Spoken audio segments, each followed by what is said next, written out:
Baik, selamat malam untuk kita semuanya. Sekali lagi terima kasih untuk kehadirannya.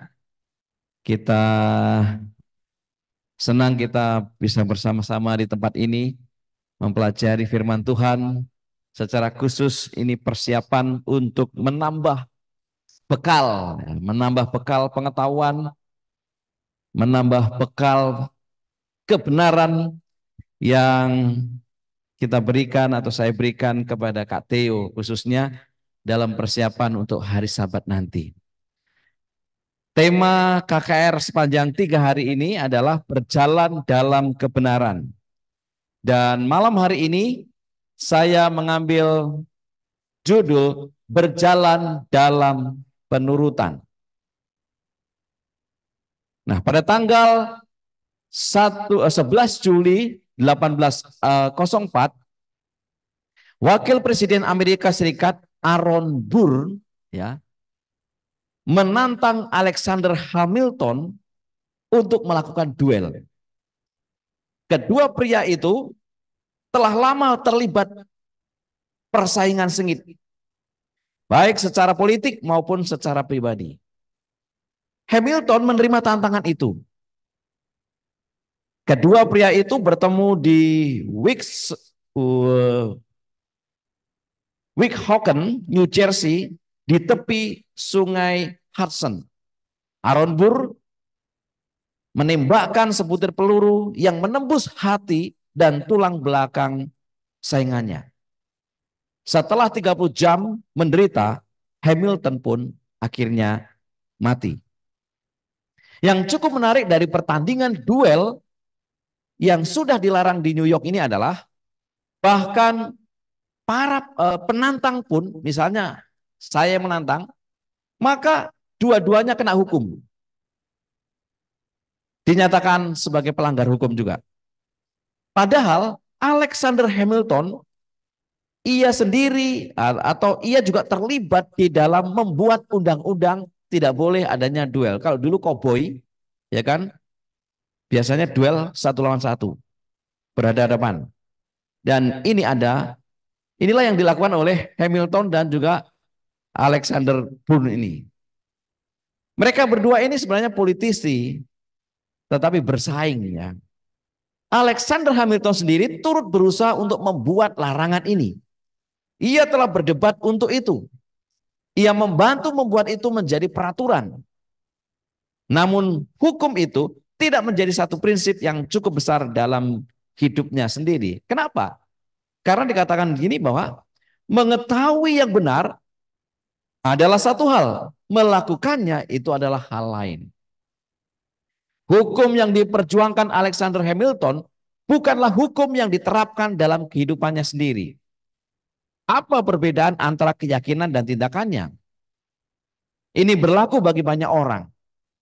Mereka mempercayai satu hal dan menjalani hal lain. Keyakinan dalam dirinya tidak diekspresikan dalam gaya hidupnya. Mengapa? Apakah bedanya antara keyakinan dan tindakan? Seringkali kita mengerti sebuah peraturan tetapi kita tidak melakukannya.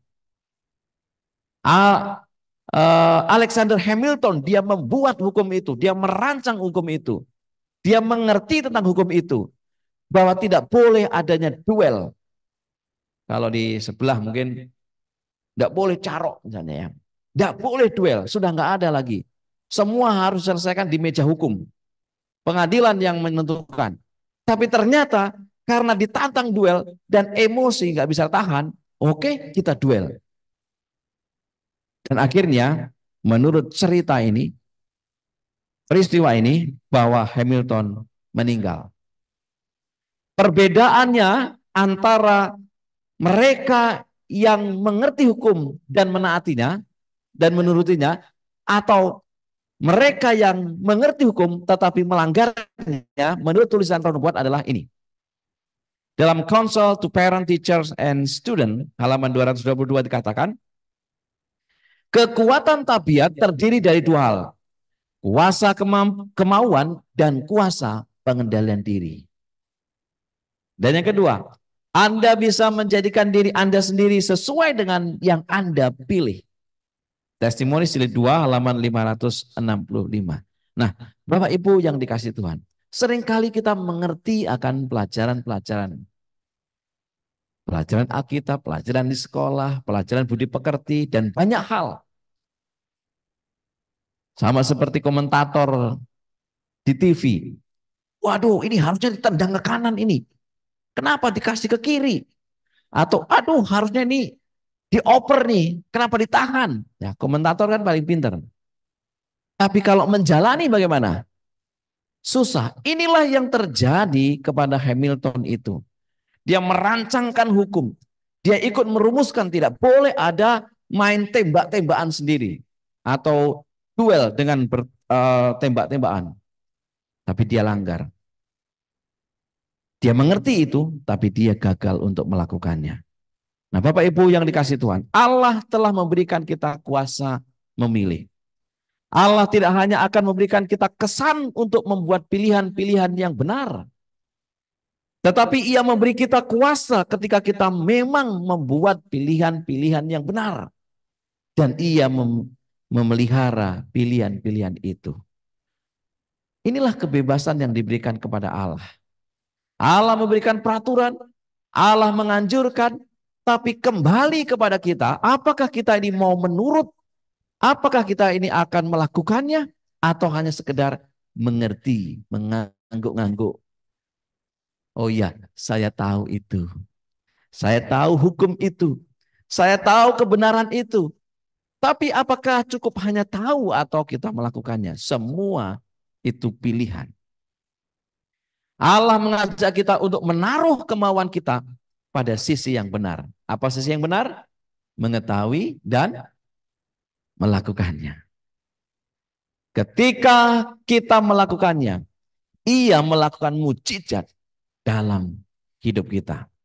Berjalan dalam penurutan. Khusus pada malam hari ini, kita berbicara penurutan tentang penata layanan. Penurutan tentang penata layanan. Kalau di dalam doktrin kita atau pengajaran kita, itu di nomor 21. Tentang penata layanan atau stewardship. Ini adalah dasar iman kita, gereja Advent. Ya. Kitalah penata layanan Allah. Dipercayakannya kepada kita waktu dan kesempatan, kesanggupan, dan harta milik, dan juga berkat-berkat bumi, serta segala sumbernya. Kita bertanggung jawab kepadanya atas penggunaannya dengan baik. Kita mengakui Allah pemiliknya dengan pelayanan yang setia kepadanya dan kepada sesama. Dan dengan ini seperti ada yang lompat ini.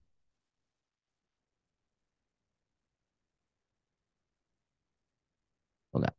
Kita mengakui Allah pemiliknya dengan pelayanan yang setia kepadanya dan kepada sesama. Dan dengan pengembalian persepuluhan dan persembahan untuk memproklamasikan Injilnya serta membantu dan mengembangkan jemaatnya. Penata layanan adalah suatu hak istimewa yang diberikan Allah kepada kita untuk dipelihara dengan kasih sayang dan menang atas sifat mementingkan diri sendiri dan atas keinginan terhadap pemilik atau milik orang lain. Penata layan bergembira di dalam berkat-berkat yang datang kepada orang lain sebagai hasil dari kesetiaannya. Jadi penata layanan itu sama seperti seorang manajer. Kasih tanggung jawab, kelola. Bosnya satu saat akan tanya, ya, bagaimana dengan tanggung jawabmu? Kan sudah dikasih tuh beberapa hal yang diberikan kepada kita. Paulus katakan minimal kita diberikan berapa? Satu karunia.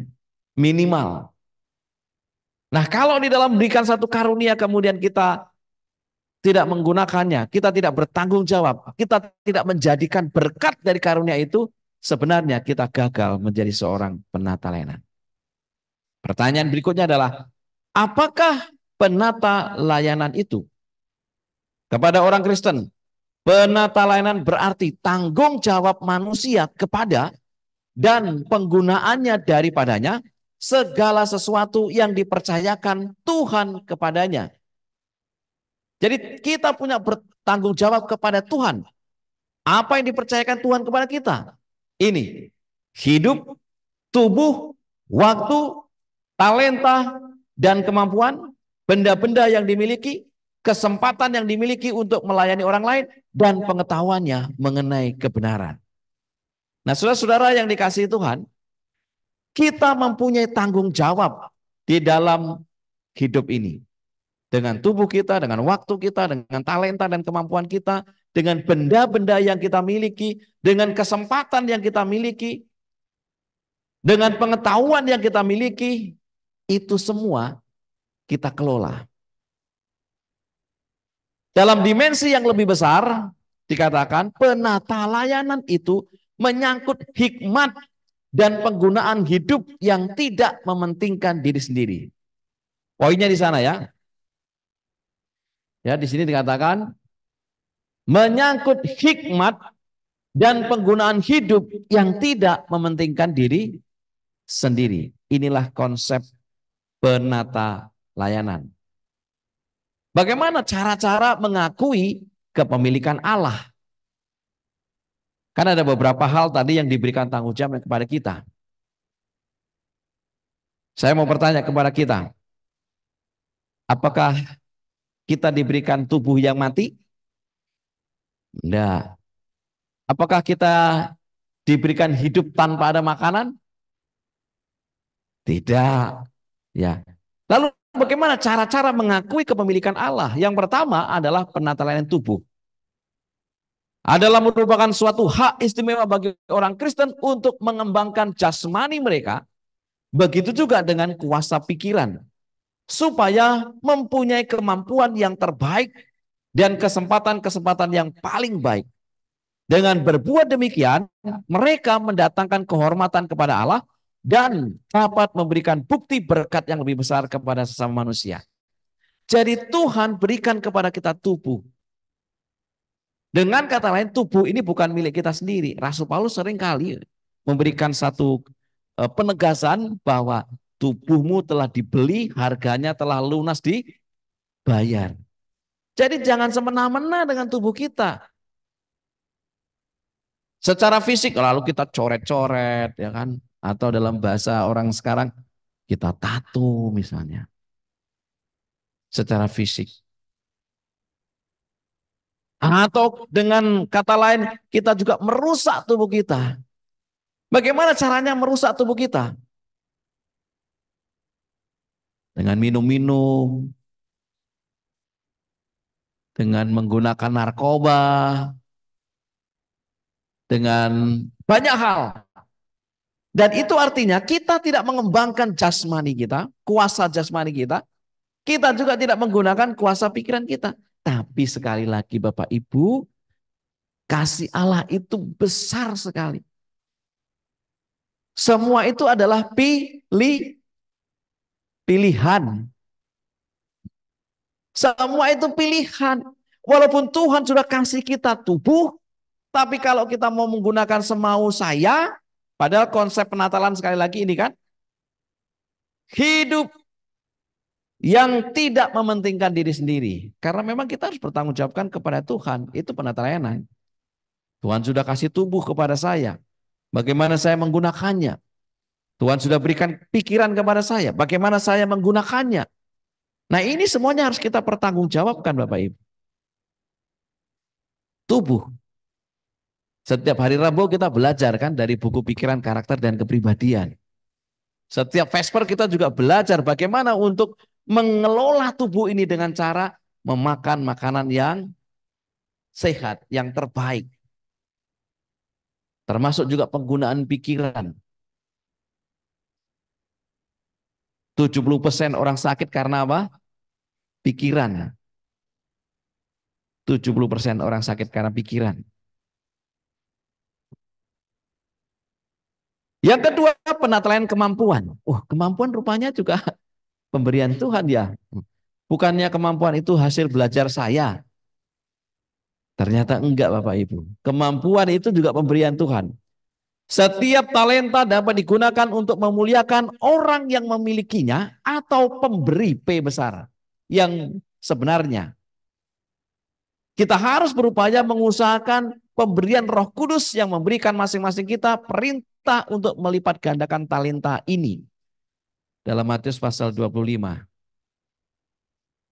Jadi Bapak Ibu yang kasih Tuhan, kemampuan itu juga diberikan kepada kita.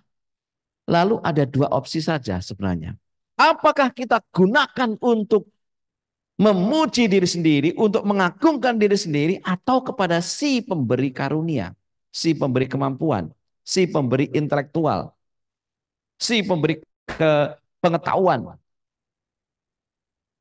Penatalayan yang baik, menggunakan pemberian yang mereka peroleh itu dengan murah hati, agar mendatangkan keuntungan yang besar bagi tuannya, bukan bagi dirinya. Maka kalau saudara diberikan kemampuan lebih, pengertian lebih, ya, intelektual yang lebih daripada orang lain, Anda bertanggung jawab untuk menjadi berkat bagi orang lain. Iya, bertanggung jawab. Kalau enggak, kita sedang memuji diri sendiri. Kita sedang memanjakan diri sendiri. Kita sedang memuliakan diri sendiri.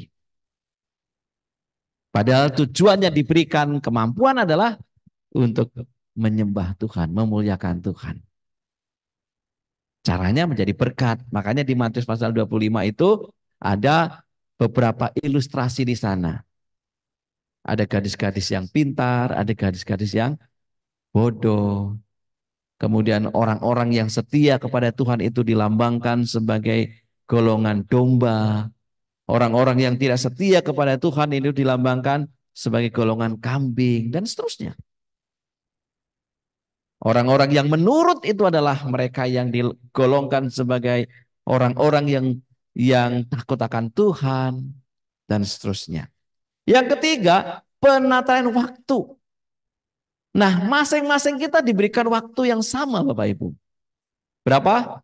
24 jam sehari. Waktu adalah pemberian Tuhan dan setiap saat sangat berharga. Pemberian ini diberikan untuk membentuk tabiat bagi kehidupan yang kekal. Diberikan untuk membentuk tabiat bagi kehidupan yang kekal. Jadi kalau saudara diberikan waktu 24 jam sehari, apa yang kita gunakan? 8 jam untuk kerja misalnya, 8 jam atau 6 jam untuk istirahat, tidur, 2 jam untuk main. Lalu berapa yang kita gunakan untuk membentuk tabiat ini? Apa sih membentuk tabiat? Membentuk tabiat itu ya sama seperti kayak misalnya kita belajar firman Tuhan. Nah, itu sedang membentuk tabiat.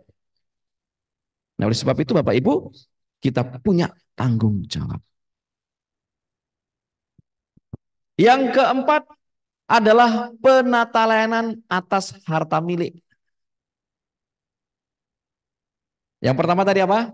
Masih ingat?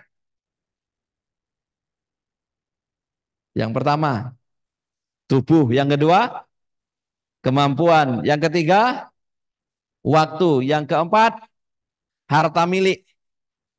Untuk mengingatkan kita bahwa Ia, Allah, sumber segala berkat, Allah mendirikan sebuah sistem persepuluhan dan persembahan. Sistem inilah yang menunjang keuangan para imam yang melaksanakan tugas keimamatan di Bait Allah. Zaman purba Israel kuno, Tuhan sudah perintahkan bahwa di Israel itu ada 12 suku. Lalu Tuhan pilih satu suku namanya suku Lewi. Dari 12 suku itu 11 suku Tuhan berikan tanah, warisan dan seterusnya.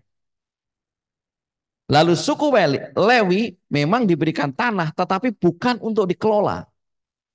Karena tugas daripada suku Lewi adalah pelayanan di bait suci. Semua keturunan suku Lewi.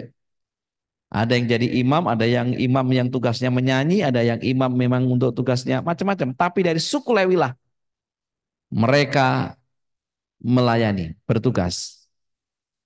Kalau 11 suku mereka kerja. Lalu bagaimana caranya hidup? 11 suku inilah yang memelihara suku Lewi. Karena mereka tidak punya warisan. Mereka hanya punya tempat tinggal. Mereka ibaratnya dari 11 suku ini yang akan ngasih makan satu suku, yaitu suku Lewi. Dan sistem inilah yang gereja Masehat Penyair ke-7 mengambilnya, yaitu model keimamatan orang Lewi. Metode yang terdapat di dalam Alkitab untuk menunjang keuangan penginjilan untuk menjangkau dunia. Nah, pertanyaannya begini, ada orang yang ribut gara-gara begini. Ini biasanya orang yang punya uang di kota-kota besar. Banyak. Di Jakarta sering saya mendengar cerita ini. Aduh, pendeta kami begini, begini, begini, begini. A, B, C, D. Ada yang plus, ada yang minus. Tapi biasanya yang minus yang selalu diomongin. Padahal kita udah bayar perpuluhan. Kita udah gaji dia.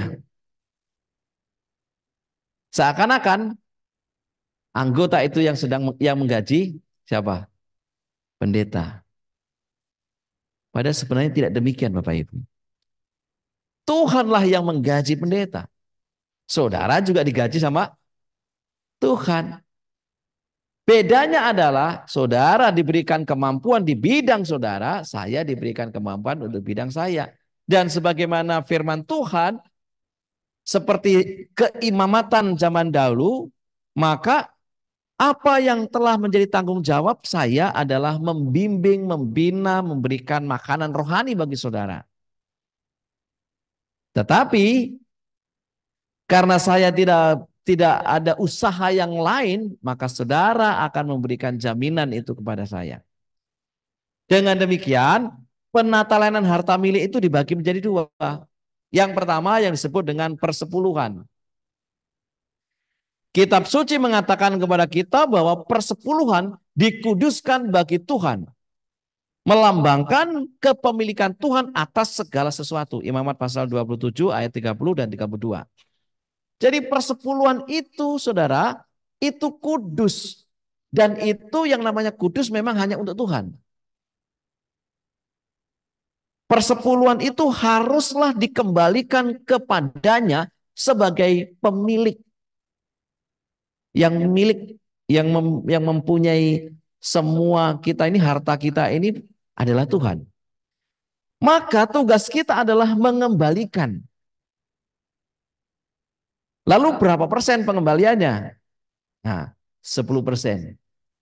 Sistem persepuluhan sangat indah dalam kesederhanaannya. Keadilannya dinyatakan dengan tuntutannya yang berimbang baik untuk orang kaya maupun untuk orang miskin. Jadi baik untuk orang kaya, baik untuk orang miskin sama tuntutannya 10%. Yang punya pekerjaan dengan hasil maksimal maupun yang minimal sama tuntutannya 10%. Adil nggak kira-kira? Adil. Jangan dipikir, ya tadi kami habis pertemuan di kantor karena ada wakil kependetaan dari Uni memberikan masukan kepada kita, dan setelah ibadah selesai salah seorang pendeta itu datang ke kantor ke bendahara bawa cek. Kemana pendeta? Mau ke Pak Bendahara. Ngapain? Ya ini ngasih cek persepuluhan jemaat. Saudara tahu berapa persepuluhannya? Ratusan juta, saudara. Ratusan juta. Tetapi menariknya di gereja kita, semua itu dikelola oleh organisasi kita, bukan dikelola di gereja. Itu yang namanya persepuluhan. Karena memang penggunaannya itu untuk penginjilan. Jadi bukan untuk pendeta itu sendiri. Kalau pendeta digaji berdasarkan poin, saudara. Jadi kalau kami ini misalnya ini sudah lulus S1 nih, ya lulus S1, kuliah. Pertama sebagai GMP kalau sekarang, dulu PS, zaman saya masih PS. Saya masih PS pertama itu gaji saya itu baru 750.000 itu. Kemudian sudah kenalan dengan Mami Tos, menikah gaji hanya 900.000 Bapak Ibu. Ya ngandalin orang tua aja. Kalau orang tua baik hati ya hidup kita. Lalu punya anak, Devi, gaji saya 1.100.000. Dari situ kita sudah mulai ya, berpikir, benar-benar berpikir. Sudah punya anak, 1.100.000 dan seterusnya. Jadi itu padahal sudah berapa tahun kerja dari lulus kuliah, udah 3 tahun kerja, tiga atau 4 tahun kerja dan seterusnya. Jadi kita ini seperti poin saja. Saya aja belum 100 poin, saudara. Ini bukan mengeluh ya, ini bukan mengeluh. Artinya saya mau katakan bahwa semua ini diatur oleh lembaga, oleh gereja agar semuanya teratur dan tidak ada yang namanya keserakahan. Tidak ada yang namanya ini uang saya, tidak ada. Ini semua diatur demikian. Jadi kalau sudah 100 poin, nah baru sama itu dengan yang lainnya. Tapi kalau belum ya kita nikmati dulu seberapa yang ada. Tinggal berapa poinnya. Seperti kalau orang pabrik berapa 1 poin. Kalau di pemerintahan itu atau misalnya berapa UMK-nya di Surabaya kan gitu. Kalau kami berapa poinnya satu poinnya berapa? Ya udah kali berapa poinnya. 75, 85, 95, 100. Nah itulah maksimalnya. Nah sistem ini dianut oleh gereja kita. Salah satu gereja yang paling besar, bukan yang paling besar, termasuk yang besar juga di Indonesia ini, ada sekali, ini baru persembahan Bapak Ibu, bukan persepuluhan ya. Sekali persembahan, hampir 2 M, sekali persembahan. Itu kalau persepuluhan berapa itu? Tapi kita tidak masuk ke wilayah sana. Saya hanya mengatakan bahwa Tuhan telah mengatur 10% dikembalikan ke rumahku, perbendaharaan Tuhan. Supaya dikelola di sana. Ya. Jadi jauh dari penghapusan lembaga ini justru perjanjian baru mengakui keabsahannya. Yesus membenarkan persembahan persepuluhan dan penghakiman orang yang melanggarnya. Matius 23 ayat 23. Boleh dibacakan? Matius 23 ayat 23. Saya tidak sempat menuliskannya di teks ini ya.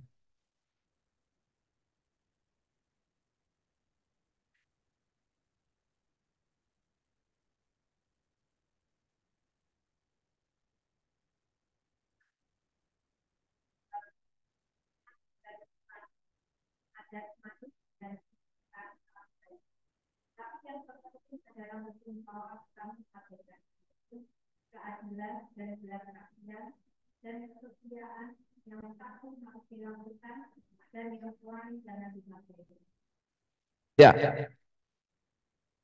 Tuhan mengutuk kalau ada orang yang mengabaikan persoalan ini Bapak Ibu. Yesus yang mengatakan ya celakalah kamu karena mengabaikan. Yang satu dilakukan, yang lain diabaikan. Tidak bisa begitu. Kita harus melakukannya. Itulah bedanya dengan apa yang dilakukan oleh Alexander Hamilton tadi. Dia tahu hukum tapi dia tidak melakukannya. Oleh karena itu anggota-anggota gereja dengan sukarela membawa persepuluhan mereka ke dalam rumah perbendaharaan supaya ada persediaan makanan di rumahku. Maliaki 3 ayat 10. Dengan kata lain, supaya cukup biaya di gereja, Tuhan mengadakan pelayanan serta meneruskan tugas Injil keluar. Gereja kita pada akhirnya akan yang 10% itu, misalnya gereja kita ini misalnya 1 bulan dari anggota-anggota yang persepuluhan 10 juta kan kirim ke kantor konferen Jawa Timur. Kemudian dari kantor konferen Jawa Timur ini tidak 100% juga dikirim ke sana karena akan dikelola. Kirim ke Jakarta, Jakarta kirim ke divisi dan akhirnya sampai ke GC. Di sana dikelola lagi Bapak Ibu. Untuk apa? Untuk pekerjaan penginjilan. Untuk gaji pendeta, untuk gaji guru Alkitab, baik seluruh dunia. Makanya ini subsidi silang. Subsidi silang itu kan enak ya. Dalam artian begini, contoh, kita mau bangun gereja ini. Ayo, siapa yang bisa bantu? Bantu. Ada yang besar, ada yang kecil. Ah, itu subsidi silang. Atau kalau di sekolah, SPP ini, SPP. Yang mampu standarnya maksimal. SPP-nya misalnya 500.000. Yang kurang mampu biasanya karena nego, karena rekomendasi dari gereja, tolong dibantu ini dan seterusnya 200.000. Dari mana untuk melengkapi 500.000? Kan dari subsidi silang. Dan persepuluhan itu digunakan untuk demikian. Pekerjaan penginjilan, gaji pendeta, bukan untuk bangun ya, bukan untuk bangun. Persepuluhan itu untuk gaji pendeta, untuk gaji guru Alkitab, untuk gaji para pegawai kita yang di kantor, tetapi bukan untuk bangun-bangun gereja. Yang kedua, persembahan. Ini harta milik itu satu persepuluhan, satu persembahan.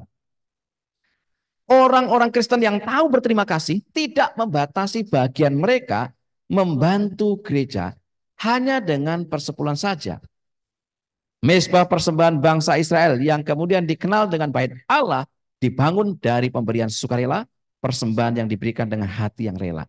Namanya persembahan, ya sukarela. Terserah kita mau ngasihnya berapa. Di salah satu jemaat ada persepuluhannya 45 juta. Tetapi persembahannya Bapak Ibu di satu jemaat ini bisa 100 juta. Kok bisa? Karena ada orang-orang yang memang suka bantu. Jadi persembahannya lebih gede daripada persepuluhan. Kan persepuluhan cuma 10%. Kalau persembahan berapa persen? Bebas. Bisa saja 20%, bisa 30%, bisa 40%. Itu tergantung sukarelanya si pemberi. Tuhan atur begitu luar biasa kan. Nah yang persembahan inilah yang kita gunakan untuk program-program kerja, misalnya untuk bangun, untuk retreat, untuk ngutus departemen-departemen kalau ada seminar ya. Itulah persembahan-persembahan yang sudah kita kumpulkan, kita atur di sana. Begitu pula sekarang ini, Allah meminta supaya kita memberi dengan murah hati, sebagaimana Ia telah memberikan kemampuan kepada kita. Memberi dengan murah hati. Pemberian dan persembahan diperlukan untuk membangun, memelihara, dan menjalankan jemaat. Juga untuk mendirikan lembaga pengobatan sebagai tugas misionaris. Menunjukkan makna praktis Injil itu. Mengapa? Menurut untuk menyembah Allah karena mengasihi. Yohanes 3 ayat 16. Karena begitu besar kasih Allah akan dunia ini dan seterusnya ya. Karena kasih Allah begitu besar, Ia rela mati untuk kita. Kemudian barang siapa yang percaya akan memperoleh hidup yang kekal. Jadi kalau kita menurut ini karena konsepnya ini Bapak Ibu. Karena Allah sudah mencintai kita, saking cintanya Ia mau mati bagi kita. Pertanyaannya apa respon kita? Yohanes 14 ayat yang ke-15. Coba bacakan Yohanes 14 ayat 15. 14 ayat 15.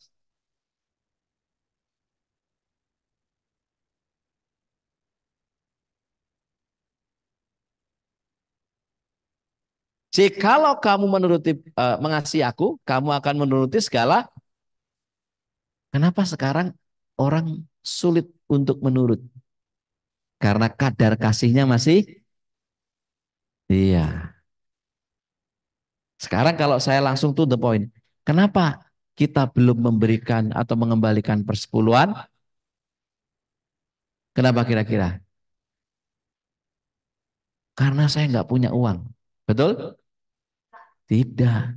Karena kasih kita belum sepenuhnya. Belum mengasihi Tuhan dengan maksimal, belum mengasihi Tuhan dengan sungguh-sungguh. Bukan nggak ada uang, saudara. Tuhan sudah berikan rezeki kepada kita. Saya yakin entah seberapapun.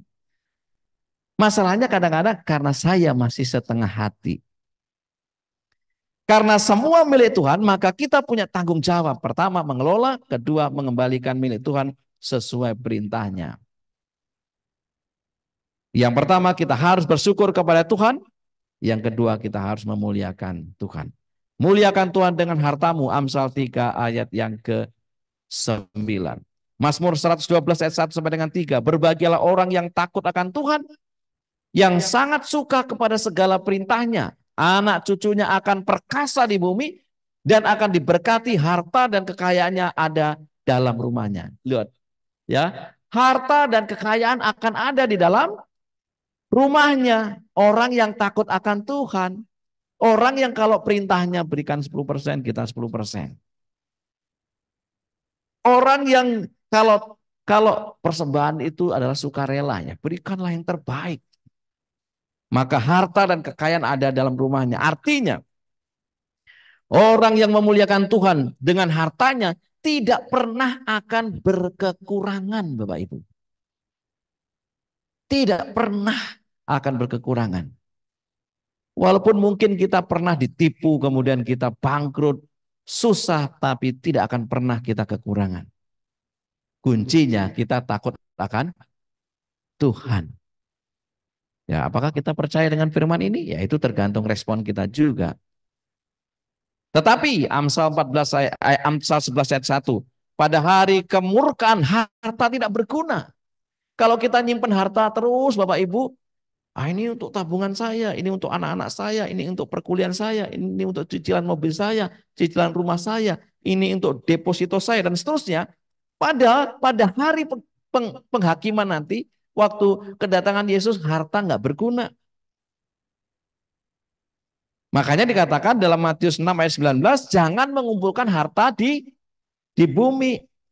Amsal 15 ayat 16, lebih baik harta sedikit daripada harta banyak tetapi penuh kecemasan.